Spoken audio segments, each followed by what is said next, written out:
¿Qué tal? ¿Cómo están amigos y amigas de esta comunidad? Como siempre, un gusto, como siempre, un placer que nos acompañen, que nos permitan platicar con ustedes del acontecer nacional e internacional. En esta ocasión, ¿qué les parece si hablamos de Xóchitl Gálvez, si hablamos de Claudio X González? Y es que el día de ayer se llevó a cabo el cierre de la precampaña de Gálvez en la Arena Ciudad de México, que lució, sí, abarrotada, 22,000 asistentes, algo que fue muy destacado por la oposición durante las últimas horas y en donde ella estuvo arropada por las dirigencias del PAN, del PRI y también, por supuesto, del PRD, además de la presencia de diversos líderes políticos y de candidatos a diversos puestos de elección popular en junio próximo. ¿Qué fue lo más destacado que dijo Xóchitl Gálvez en este discurso? Se centró en puntos muy claros. El tema, por supuesto, de la inseguridad. Habló de que el gobierno de López Obrador ha contabilizado 1 millón de muertos, 800,000 por la pandemia, 175,000 por la violencia, 200,000 por la destrucción del sistema de salud y el desabasto de medicamentos. ¿De dónde sacó todas estas cifras? Es algo que tendrá que explicar la propia Xóchitl Gálvez. Insistió en que el gobierno de López Obrador pretende arrebatarle sus ahorros a los trabajadores mexicanos. Le exigió al INE que obliga al presidente a salirse de la contienda, así como a los gobernantes morenistas. Afirma que va a vivir una elección de Estado en donde el dinero está de parte de Morena. Y se refirió, por supuesto, también a Claudia Sheinbaum, a la que aseguró que no entiende los problemas reales de México porque ella viene de, del privilegio, en pocas palabras. Eh, Fue secretaria de Medio Ambiente en la capital con López Obrador, fue alcaldesa de Tlalpan, fue jefa de gobierno, ahora es aspirante a la presidencia. Ella no entiende la realidad, ella no entiende a México, ella viene del privilegio, yo vengo del esfuerzo. Ella siempre ha vivido muy bien del presupuesto, de los sobres amarillos. Yo sí sé lo que es no llegar a la quincena, yo sí sé lo que es arriesgar mis ahorros en una empresa y yo sé lo que es crear empleos, fue lo que dijo Xóchitl Gálvez, quien insistió. Ella quiere un país donde los pobres sigan siendo pobres y yo quiero un país de clase media fuerte. Y advirtió que la del próximo 2 de junio será una elección injusta, pero lanzó la arenga. ¿Sabe qué, señor presidente? No le tengo miedo. Bueno, eso es a grandes rasgos lo que dijo Xóchitl Gálvez. Por supuesto que en redes sociales, particularmente en lo que es X o Twitter, se generó un debate, ¿no?, relacionado a este tema. De entrada al famoso teleprompter, tuvo 6 teleprompters Xóchitl Gálvez. Y a ver, seamos muy claros en eso. El uso de este aparato de soporte, de apoyo, no es nada malo ni es nada ilegal. Cualquier partido político, cualquier político, política, lo utiliza, igual que cualquier comunicador, cualquier presentador. Eso me parece que no es el fondo de la discusión, porque de repente hay voces que tratan de enmarcarlo, ¿no? Como lo importante. No, lo importante es lo que te dicen que digas, porque eso también, déjeme decirle algo que es muy importante. ¿Para qué sirve un teleprompter? Para, para apoyo, ¿no? Para que te escriban ahí lo que tú tienes que decir. Ese es el fondo de la discusión. No sé si me explico. Que a final de cuentas, en el tema Xóchitl Gálvez, lo que significa el prompter es que evidencia a una candidata sin liderazgo, a una candidata carente de ideas propias, a una candidata totalmente rebasada, a una candidata totalmente limitada, a un producto. Y como producto te dicen qué decir. Ese es el fondo de toda esta discusión. Y no es ninguna mentira. Y no es ninguna sorpresa. Hoy Héctor Aguilar Camín destaca, tal cual, déjame ver si lo tengo por acá, destaca. Ayer Xóchitl Gálvez dio el primer discurso serio de la campaña presidencial, un discurso elocuente y conectado con su audiencia, lo cual es cierto. La gran pregunta es, ¿cuánto de esto lo escribió Xóchitl Gálvez? ¿Cuánto de esto es lo que piensa Xóchitl Gálvez? ¿Cuánto de esto es lo que realmente Xóchitl Gálvez es? ¿Y cuánto es las personas y personajes que están detrás de esta campaña y que han generado tantas y tantas ocurrencias, errores, mentiras, estrategias fallidas, guerra sucia y demás. Porque ese es el primer punto cuando discutimos en torno a cualquier candidato o candidata del Frente Amplio por México o de Fuerza y Corazón por México. Por ejemplo, cuando ella dice, quieren mantener un país de pobres, yo quiero una clase media fuerte. Bueno, lo primero que tendría que decirnos Xochitl Gálvez es cómo lo va a hacer si sus ideólogos económicos son dos protagonistas del neoliberalismo en México, un sistema económico que detuvo los ascensos sociales, que jerarquizó a las sociedades y que de manera muy perversa instauró una narrativa, un discurso en los medios de comunicación para normalizar las asimetrías, para normalizar las desigualdades, para justificar las enormes, enormes riquezas. Y no se trata, como dicen los libertarios, como Ricardo Salinas Pliego, que les tengas envidia, no. Se trata de que la manera en cómo ellos se allegaron de tantos recursos es inmoral, es antiético y está basado en despojos y abusos. Así de claro, y en una explotación barbárica. Y todo esto se logra con este sistema económico. ¿Cuántos millonarios nuevos hay en México por esfuerzo? ¿Cuántos? Muchas de las fortunas que hoy por hoy mandan en esa área, en la económica, son heredadas. La de Slim, la de Salinas Pliego, la de la REA, la de los Beckerman, la de los Arambuzabala, la de los Balleres, la de los Becerville, la de los Azcárraga, la que usted me diga. Los grandes personajes de la economía mexicana son por herencia y no por este rollo que se avienta Salinas Pliego, ¿no? De que él cargaba colchones y todo esto, por favor. Cuando uno escucha hablar a Salinas Pliego de cuál es su concepto de pobreza y por qué él se creía pobre de joven, pues no puedes más que reírte porque parece una tragicomedia, ¿no? Se nota que el hombre en su vida conoció lo que realmente es la pobreza, porque para él la pobreza pues no existe. O sea, la verdad de las cosas casi casi es un estado mental, ¿no? No se basa en las desigualdades y en la falta de oportunidades, se basa prácticamente en la suerte. Bueno, algo así es lo que nos está diciendo Xochitl Gálvez. Ella no reconoce que no puede cumplir con una promesa de este tamaño porque ella defiende los privilegios e intereses de los que crearon estos problemas. Entonces ya desde ahí me parece, de verdad se los digo, eh, muy lamentable este tipo de discurso.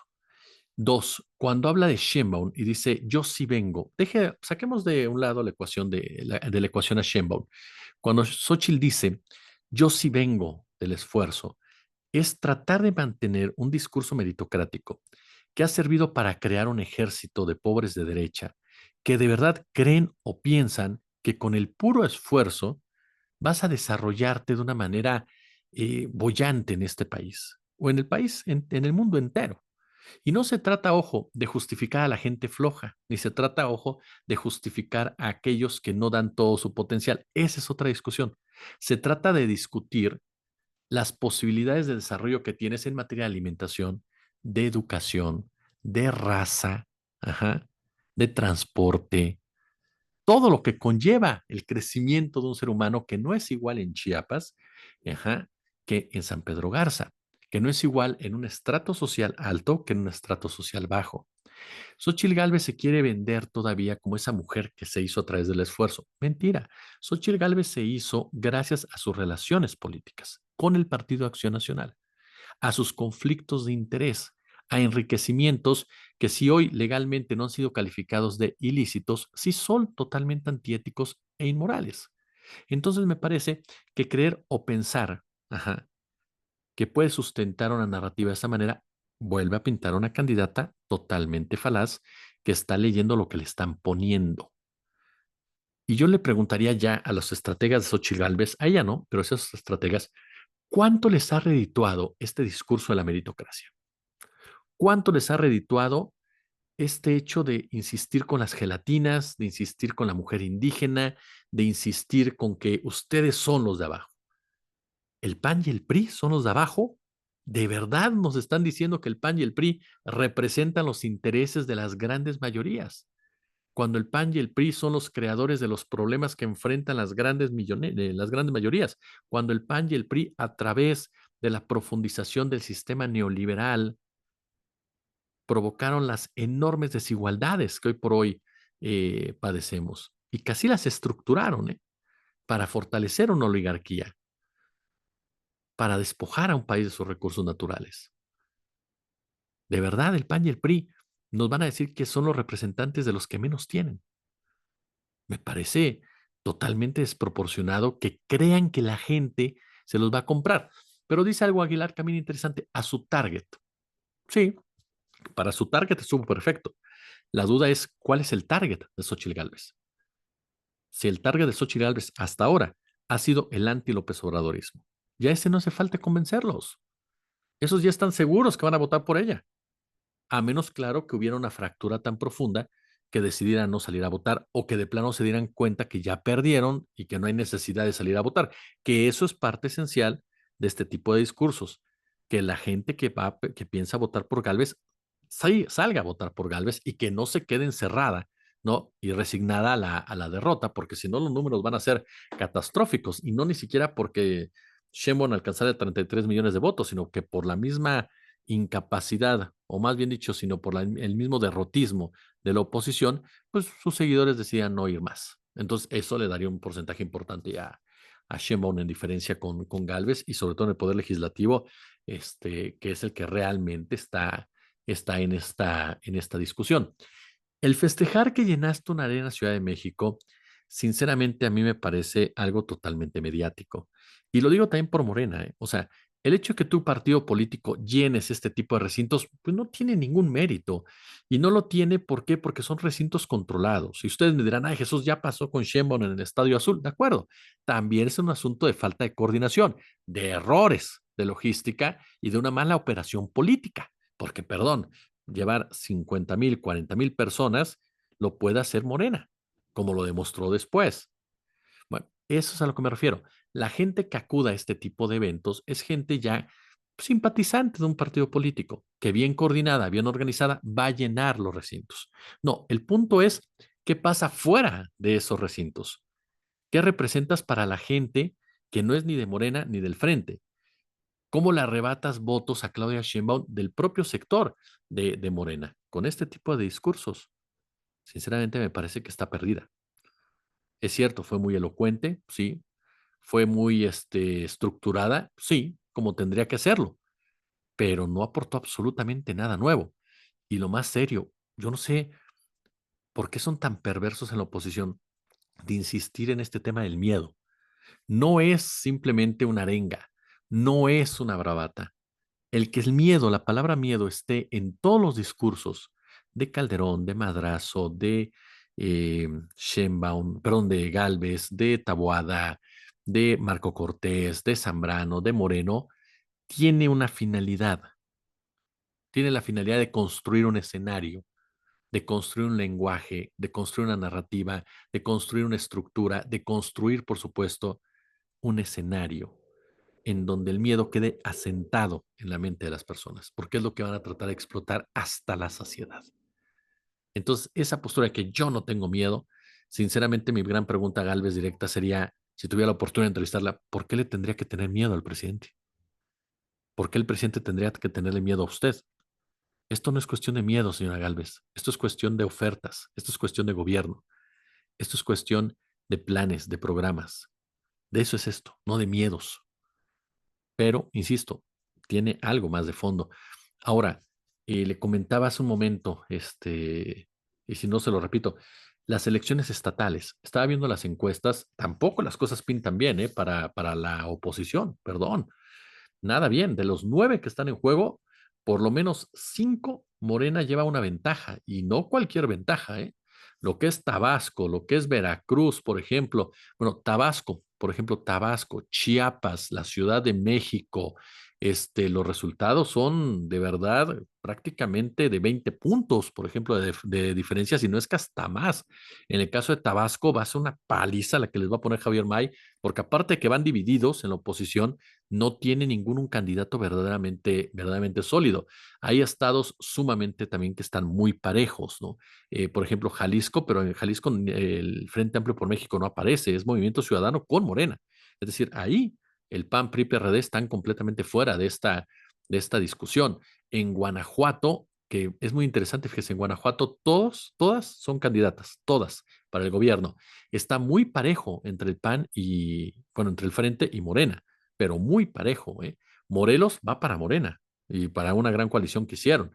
Es decir, lo que es Morelos, lo que es Chiapas, lo que es Tabasco, lo que es Ciudad de México, son 4 escenarios, hoy por hoy se los digo, prácticamente ganados. Si usted le agrega, por supuesto, algún otro que esté en una disputa de va, viene, Puebla es otro estado que cuidado ahí. O sea, es decir, los números no le dan sinceramente a la oposición tampoco para las elecciones estatales, en donde cuando mucho puede ser que gane dos.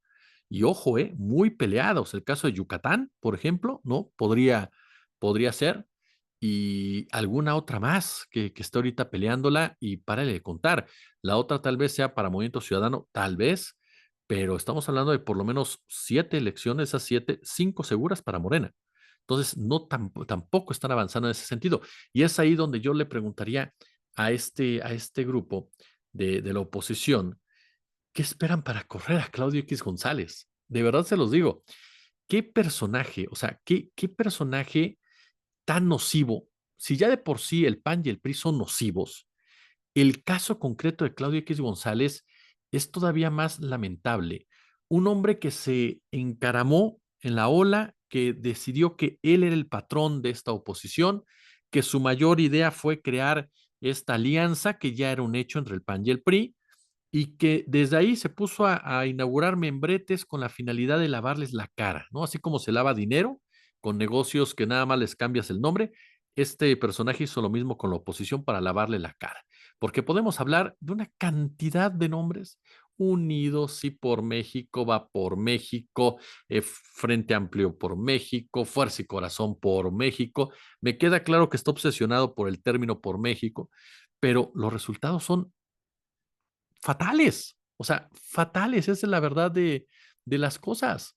Si hacemos un repaso rapidísimo, bueno, porque ya no estamos colgando, nos vamos a dar cuenta que como jefe de la oposición empresarial, partidaria, intelectual, mediática, ha sido un desastre, literal.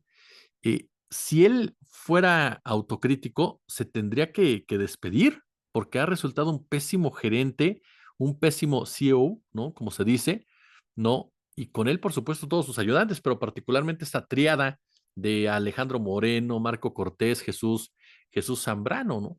Porque han sido de verdad carentes de cualquier tipo de idea, soberbios, déspotas, no han querido salirse de su círculo, de su, este, de su nube. Son las mismas fórmulas que han tenido malos resultados en todos estos 5 años.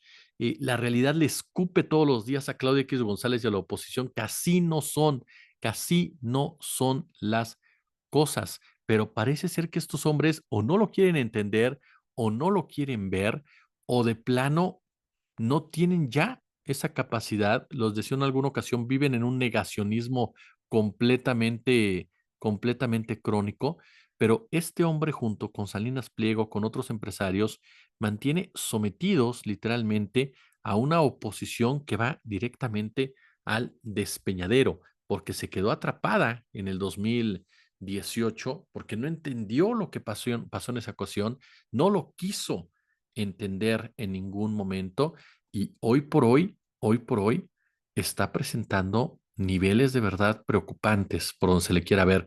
Ya no solamente hablo de la presidencia, como les decía ahorita, hablo de las elecciones estatales, en donde las cosas también se avisa, pueden ser caóticas para este grupo que bien merecido lo tiene. ¿Por qué? Porque son responsables de la tragedia humanitaria que hemos vivido durante tantos años en este país y son de verdad, son tan detestables que en lugar de debatir, que de enriquecer, que discutir, que proponer cosas que ayudaran a salir de lo que ellos mismos crearon, se dedican a sabotear y boicotear lo que se busca hacer para mejorar condiciones de vida de los que menos tienen.